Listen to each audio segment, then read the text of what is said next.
Can you talk a little bit about the physiology of why when somebody starts compressing that eating window, it's going to help them lose weight? Yeah. Other than the fact that it's less calories generally, but not always. Somebody might, in that, say it's a 6 or 8 hour window, they might make up for the time that they weren't eating and eat just as many calories in that period. So I'd just love for you to talk about the physiology. I think on a lot of different levels that when we think about the changes in body composition, it has a lot to do with the fact that we've got this better balance between blood sugar and insulin. And so insulin gets this really bad rap. Everyone thinks it's really negative. But I remind people that when our insulin levels are lower, we can go in and free up fatty acids and use them as fuel. So I always say that you don't want to be eating all the fats. You want to have your body utilize all the fats to keep you fueled. So one of the ways that you will oftentimes change body composition is that your body becomes much more fuel efficient. It's going to go in and use fats as a primary fuel source. So it's going to be much more efficient. And the one way to think about it is when insulin levels are high, you shut off fat burning in the body. And so if you're eating and eating and eating throughout the day, you're never allowing your body. It's like topping off a fuel tank. Like my dad used to always do this. We'd have 3/4 of a tank of gas and he'd always top it off. And so it's the same kind of methodology that you never allow your body to empty the tank. And so you're never going to get to those fat stores for energy. I think Jason Fung always does a really beautiful explanation for how you have to burn through everything in the refrigerator before you can get to the freezer. And so it's the same kind of methodology that if you keep eating throughout the day, it's going to make it less likely for your body to become efficient.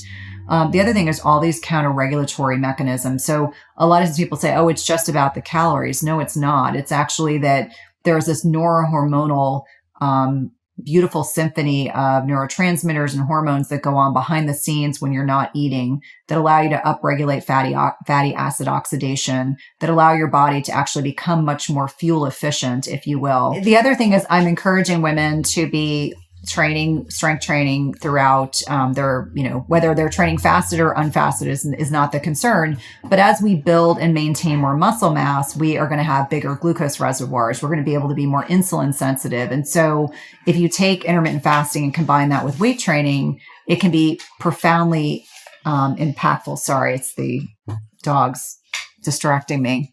Like I had this great train of thought. Sorry, there's 2 of them.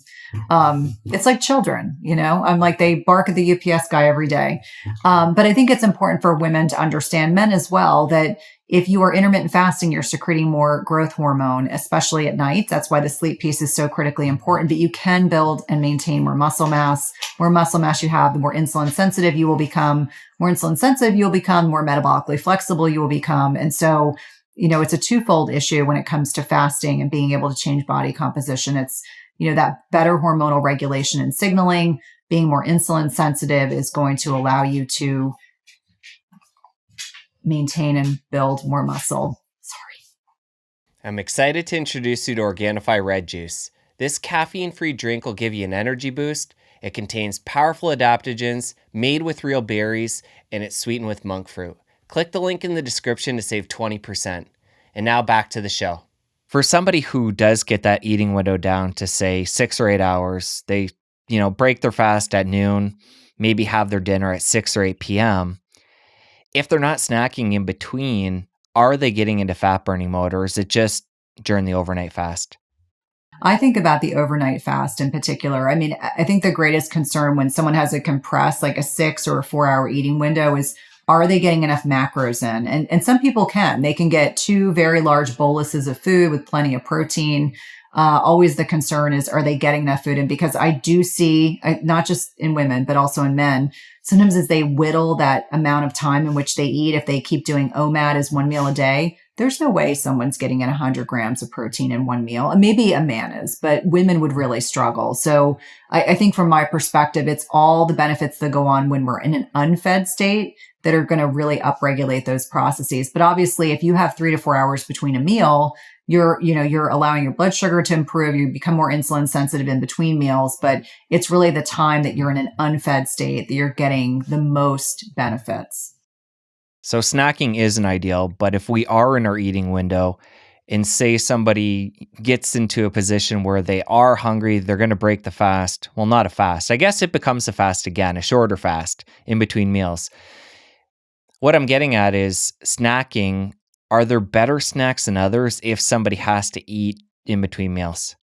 I would say that when we look at what has the greatest insulin response, I would say it's, carbohydrates, then protein, then fat. So if you wanted to have some avocado, if you wanted to have some MCT oil, if you're getting hungry, obviously I just kind of identified that MCT oil has some very unique properties. I always say if you're hungry enough to eat, then you're hungry enough to have a piece of protein. That's usually where I lean personally, just because I tend to be very animal protein focused. But I wouldn't go have a handful of grapes and a big banana. I would probably lean towards a piece of beef jerky, or maybe you're going to have some avocado with some salt on it. That's going to be better. You're going to have less, you're going to mitigate less of an insulin response with those kinds of foods versus carbohydrates. If you enjoyed that clip, press here for the full episode. I'll see you over there.